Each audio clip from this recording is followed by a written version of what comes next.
The BMW iX1 is a compact, luxury electric crossover. Now, 11 centimeters longer.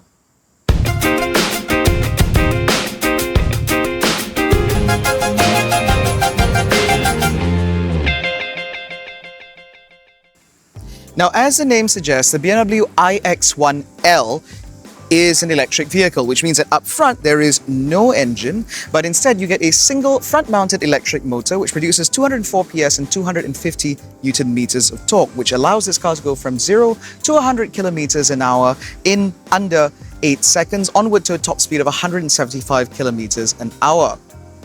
Now, all of that is powered by a broadly 66 kilowatt-hour battery, which gives this car a WLTP rated range of about 420 or under 430 kilometers on a single charge. Talking about charging, this car will accept up to 11 kilowatt AC, which means that a dead to full charge takes under 7 hours. This car will also accept 130 kilowatt DC, which means that 10 to 80% takes about half an hour. Not great, and we cannot wait for the Neue Klasse BMWs to show up. Now, the BMW iX1L arrives in Malaysia because the outgoing iX1 was made in Hungary, whereas this car is built in China. This is important because for imported vehicles from China, they're only hit with a 5% import duty, whereas for other countries, that's 30%, which is why this car is only 5,000 ringgit more RRP over the standard iX1 short wheelbase. I have a suspicion that in the very near future, unless the iX1 is locally assembled, we might see the iX1 range reduced only to this iX1L. Now, the iX1L is at least made available in Malaysia in an M Sport guise, which is basically how most Malaysians like their BMWs anyway, which means that up front, you get full LED headlights replete with LED indicators and adaptive high beam. You get a grille pattern here with a black shadow line pack, which means that the outline of it is done up in black and there is no iconic glow here. Thank heavens.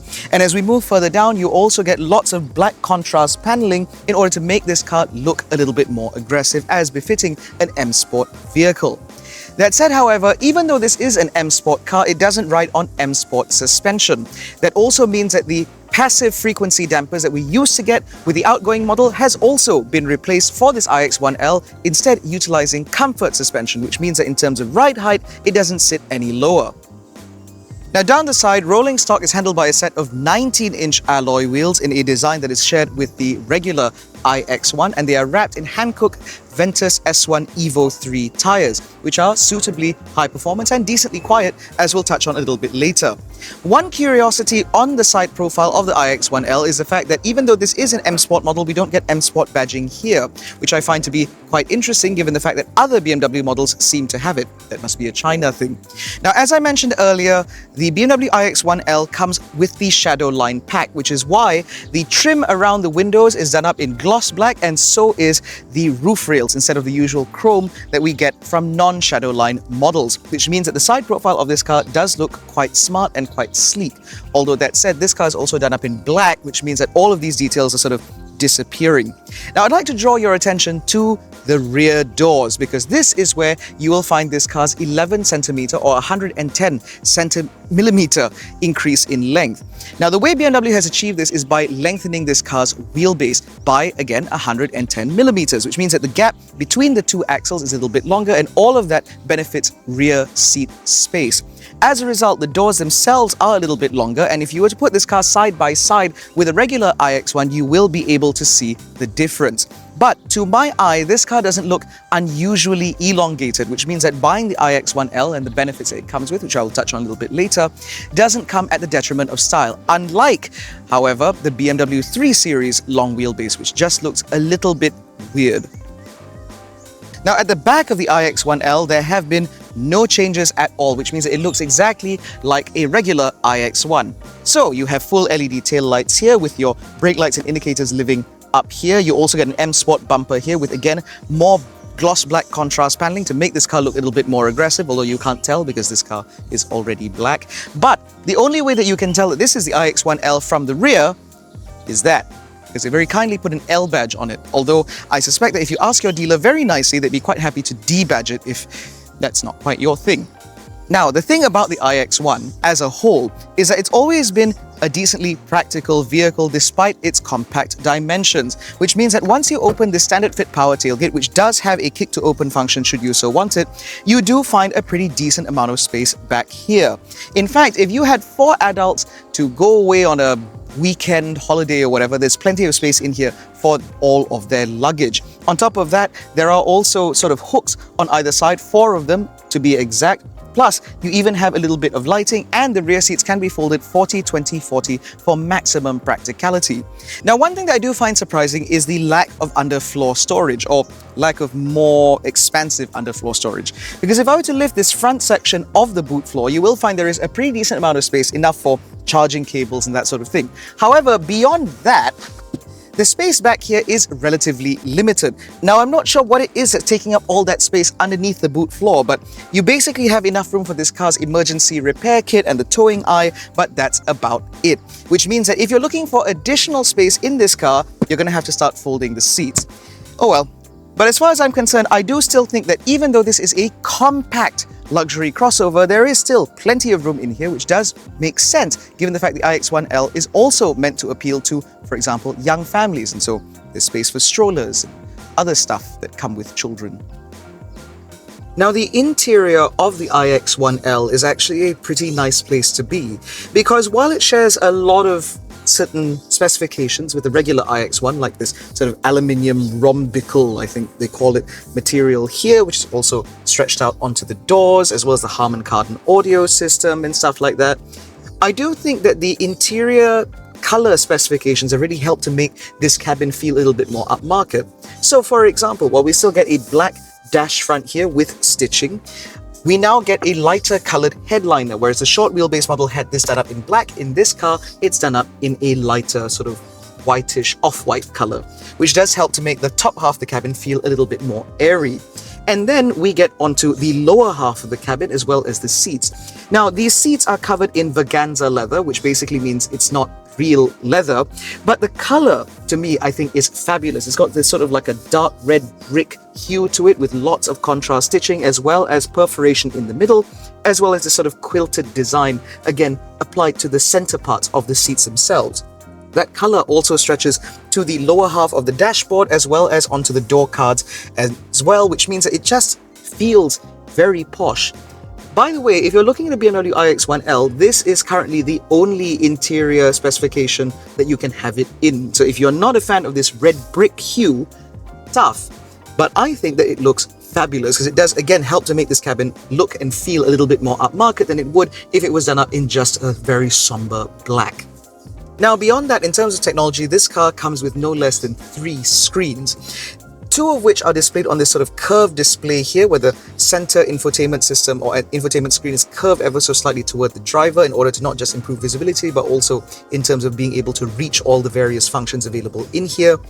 And as far as the interface is concerned, it is all right. It has the same foibles and issues as a lot of other BMW infotainment systems. For example, the fact that the app drawer has all these icons that look broadly the same, which means that if you're trying to look at something while you're driving along, good luck.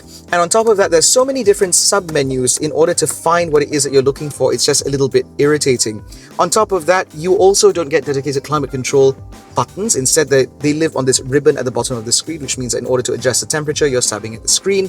And if you want to adjust fan speed, that's a 2-step process because you have to wait for the HVAC system screen to come up before you can make those necessary adjustments, which again is just unnecessarily complicated, particularly given the fact there is actually space here and here in order to integrate physical controls, but obviously not.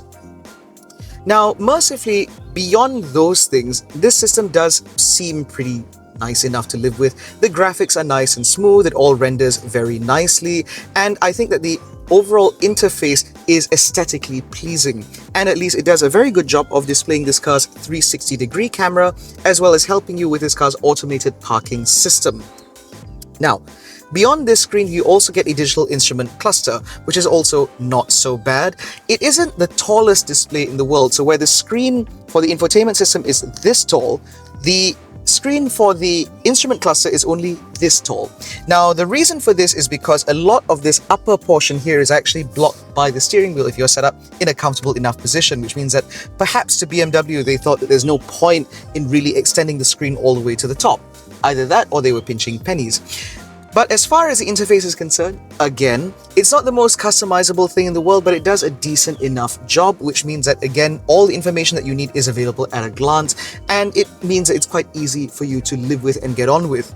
But supporting the infotainment system is also a heads-up display available in full color, and that is decently customizable, where you can not only get things like your speed and trip information as well as your navigational instructions, but you can also have this car's advanced driver assist features displayed right on the screen, which means that you can see what the car can see, which again, right in your line of sight, means that this whole thing just feels a little bit more trustworthy when you are using this car's level 2 semi-autonomy systems. Now, beyond that, there's not really much else in here.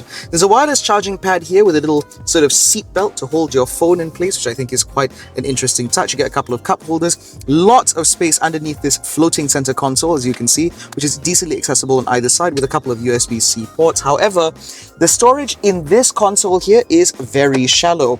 And on top of that, it's also very narrow because the car itself is not all that wide, which means that I've found that while cards can fit in here, because it opens toward the driver, it's not the easiest thing in the world to access, and if you put your cards in a card holder, they're most likely not going to fit. Beyond that, you have decently sized door bins, big enough for a litre size bottle, and you get a decently sized glove box here, which opens with a nice damped effect, but it is mostly done up in hard, scratchy plastic with only a little bit of sort of soft rubber lining toward the rear, which means that there is a potential for things to rattle about in there. Beyond that, these two front seats are both electrically adjustable, and they are very, very well designed in the sense that you have very good under-thigh support as well as decent side bolstering, which means that as you're sat here, you are held very firmly in place. The driver's seat also comes with 2-stage memory. Unfortunately, however, neither of these seats offer ventilation, which means that if you are parked out in the sun, you are going to come back to seats that are prepared to cook your rear end. This situation is not improved at all by the fact this car comes standard with a panoramic moonroof, not a sunroof, it's a moonroof.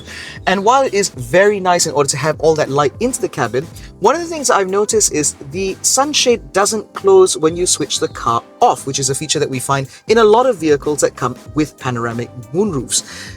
Not on a BMW, which means that if you forget to close this, it's going to get really hot in here. In terms of ergonomics, you have decent adjustment to the steering wheel, which means that it's very easy to get into a comfortable, suitable driving position.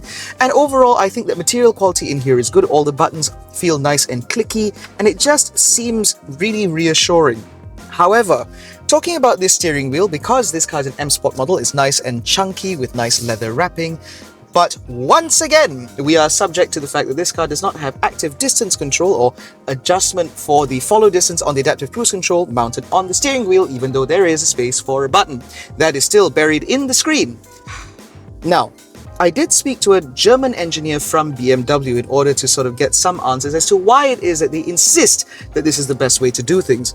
Now, the official answer is that the reason why they didn't feel the need to fit a button is because, according to them, owners will tend to have one preset follow distance. There are some people who like to be very far from the vehicle in front. There are some people who like to be very close to the vehicle in front. But generally, in terms of follow distance, it is something that they set only once and then leave it alone. On top of that, BMW's active follow distance control thingy, whatever, is a distance control system that is measured by time, which means that it doesn't follow at a preset distance, it follows at a distance set by a time interval, which means that even at its closest setting, you're still 3 seconds away from the vehicle in front, which means that as the speeds increase, the distance also increases in order to give you 3 seconds of time to react to anything that might be happening in front of you. That is that adaptive system, according to BMW, which means that according to them, because of the way the system works, there is no need to have a button on the steering wheel. I think that that is just a very clever way and very roundabout way of explaining that they don't want to integrate the button because some of these cars only have those systems activated if you pay a subscription. Thankfully, on the iX1L, it's standard. Now, as I mentioned earlier, The iX1L has been increased in its wheelbase by about 110 millimeters, the benefits of which can be felt from the rear seats. So with the front seats that are in my driving position, about 170 centimeters, as you can see, I have acres of knee room. And despite this car's standard fit panoramic sunroof, I also have a pretty good amount of headroom because of how they've designed this roller panel to disappear behind my head, which means that overall space back here is very good indeed.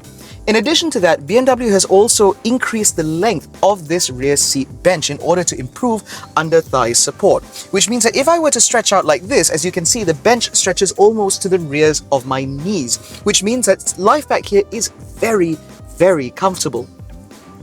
Now, beyond that, these rear seats also have a recline angle adjustment, which means that if you'd like to be very, very uncomfortable, you can actually sit like this.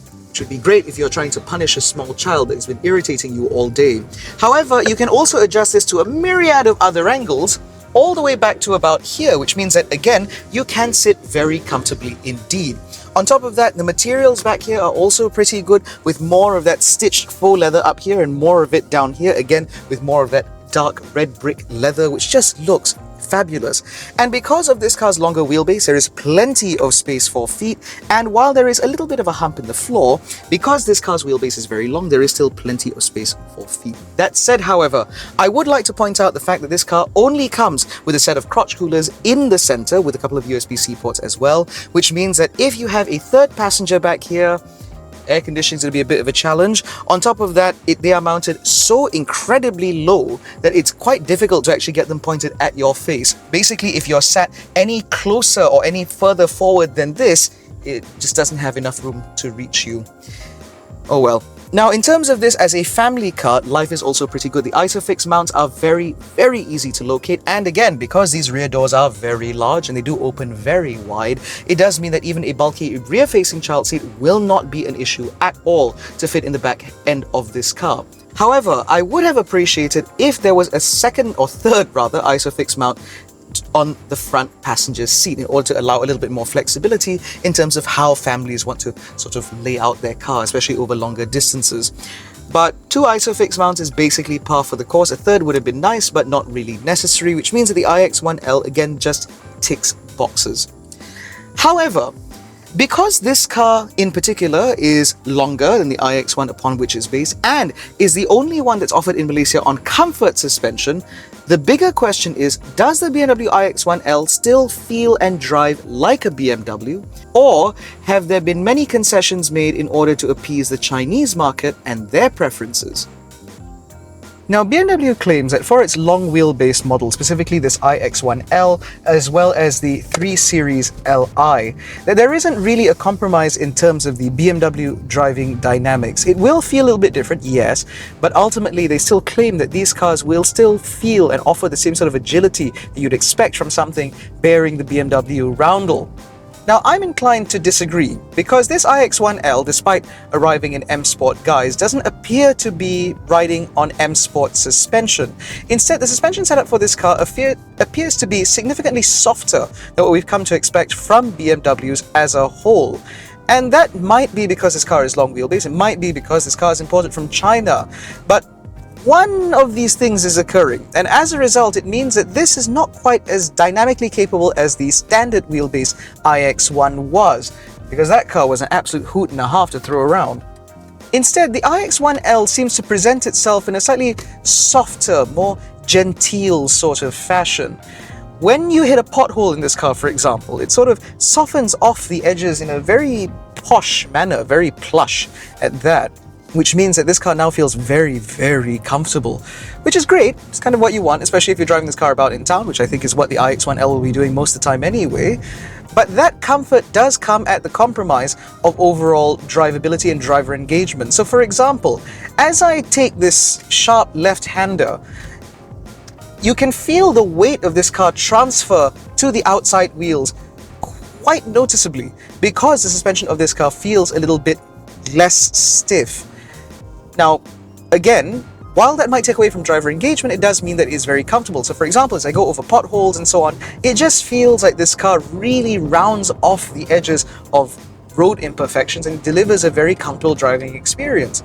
And when you're on the motorway, you'll appreciate the fact that the slightly softer suspension setup means that the car doesn't fidget as much as it normally would if it were riding, say, your typical M Sport suspension setup.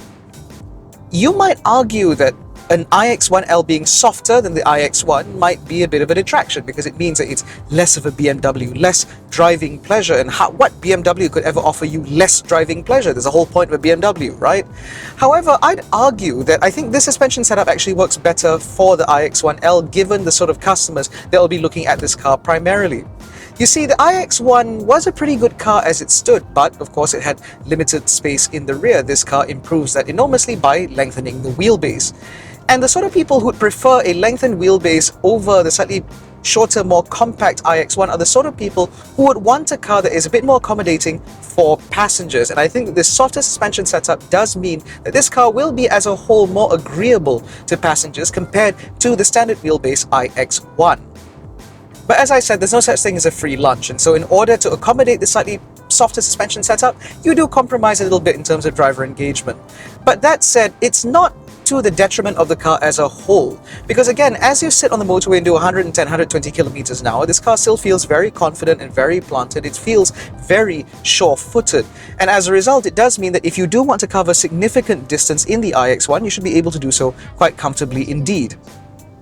In addition to that, the slightly softer suspension setup again works much better in urban settings because our roads in Malaysia are famous for being glass smooth, right? Well, when they're not, when you have the slightly softer suspension setup, it does mean that again, it just feels like this cabin doesn't get ruffled as easily as the iX1 or in fact the iX2 would have. And as a result, I think this just makes it a lot more agreeable as a whole as an urban cruiser. What isn't so agreeable, however, is the steering wheel, because while it's very chunky, as you'd expect from a BMW M Sport trim, it doesn't provide any feel at all, and it feels very overly assisted. This steering wheel just feels way too light for its own good, which is fine when you're doing urban speeds. So I'm doing about 90 kilometers an hour now, and this still feels a little bit too light. In fact, any input translates to a significant amount of movement. So I suppose the steering wheel is accurate, but the weighting just feels very unnatural. This to me I think feels a bit odd because being a BMW, I'd expect them to be able to dial in a very natural amount of weighting to the steering wheel, but evidently for the iX1L, they haven't really done that. Now, moving on to refinement, the iX1L being a longer wheelbase model, more accommodating for passengers, all the stuff that I mentioned earlier, right? It does actually feel pretty quiet in here because normally when it comes to compact BMWs, when you do, 100 and 110 kilometers an hour, there's normally so much noise in the cabin that it just feels very exhausting to drive over longer distances. But the iX1L doesn't. Obviously, being an all-electric vehicle, you have no engine noise to contend with, but more importantly, wind and road noise in this car is very, very well managed. In terms of wind noise, there's basically none at all until you're well past the national speed limit, which means you shouldn't find that out on your own. And in terms of road noise, it is a little bit surface dependent, yes, but for the most part, the intrusion into the cabin has been relatively well managed to a point where it doesn't feel irritating or grating over a longer period, which means that, again, this is a car that you should be quite comfortable spending several hours in should you need to. The other thing that you'll really appreciate over a long distance drive is this car's advanced driver assist features, because unlike other entry-level BMWs, the iX1L actually comes as standard with things like traffic jam assist, AEB, adaptive cruise control, blah, blah, blah, all the stuff that you'd expect from a level 2 semi-autonomy system. It's available in this car as standard. It's not some stupid subscription or some ridiculous cost option, which means that, again, this car seems very suited for day-to-day driving, just to do sort of the daily commute and whatever, but also feels very adept at long-distance cruises, because, again, when you're traveling or traversing the motorway, going from one city to another, you just set the adaptive cruise control at the speed you're comfortable with, and the car will do the rest. The lane centering and lane departure warning are both very, very good and very well calibrated, and they don't sort of gnaw and nag at you all the time the way some other cars do, which means that this just feels very livable. But the best part of this whole lot, of this entire package, to me at least, in terms of how far BMW has come, is actually in terms of the electric powertrain, because the efficiency of this car has been improved significantly. So when I drove the BMW iX, God knows how many years ago that was, I lamented the fact that while the car was very powerful and it was very dynamic and all of that nonsense, it was also very, very, very, very, very thirsty on electricity, because that car would not get anywhere near its WLTP rated range if you so much as tickled the throttle with your big right toe. However, with this iX1L, I'm not entirely sure what's happened here. I'm not sure if it's improved software or improved firmware or improved hardware, but something in here has been refined in order to make this car feel a lot more efficient. So when you're just traversing the motorway at 110, 120 kilometers an hour, this car will do about 18 to 19 kilowatt hours to the 100, which I think is very, very impressive given the fact that, again, this is not a very expensive BMW. This is one of the entry-level models, and so you don't expect it to be carrying the very latest hardware available to the brand. But they have clearly refined the package in here enough for it to be a little bit more livable on a day-to-day basis. And of course, that number actually improves if you drive about in town. If you're the kind of person who just gets stuck in traffic and you crawl bumper to bumper from home to work and work to home again, that number actually drops quite significantly. Which means that as a whole, the iX1L actually feels really, really well judged. However, as I mentioned earlier, not everything in this car is quite perfect. As I said, I would have liked to have had a button on the steering wheel in order to adjust my follow distance for my adaptive cruise control, but clearly that is far too much to ask of a modern BMW. Volkswagen has rolled this back, but BMW hasn't quite gotten the memo yet. And in addition to that, as I said earlier, this steering wheel just feels so unnaturally weighted. It feels unusually light, to the point where if you are driving at significant speed, beyond what you should, it might feel a little bit unsettling to feel just how light the steering wheel is and how easy it is to manipulate and change direction. Not great. When you pair that to this car's softer suspension, it does mean that if you wiggle this car about, you can feel the body sort of lean and move and tilt quite a bit, which is just not a little bit disconcerting.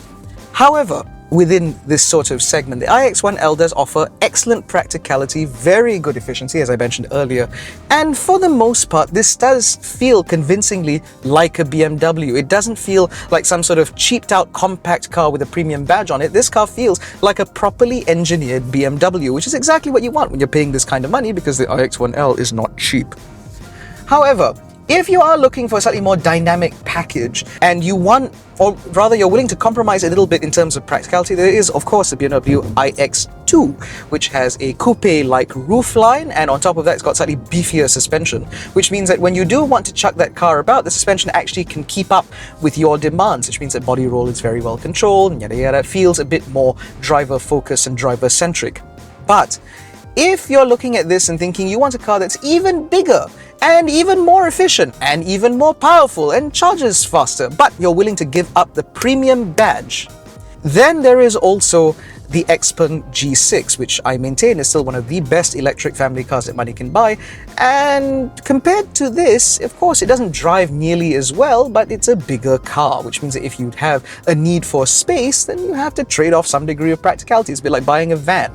But as a whole, I still think the iX1L is a really easy car to recommend, simply because it hits a lot of the right notes convincingly enough that you're not really going to be too worried about compromises in any particular area. The tech in this car is great, it drives really well, it's super refined, and again, it feels like a proper premium car, which is exactly what you want from something bearing the BMW badge. And I would argue that this is a better way to spend your money than even the 2 Series Grand Coupe, because again, this feels like a proper luxury car. This is what you expect from a BMW, and I'm glad the iX1L seems to make that luxury argument as convincingly as it does.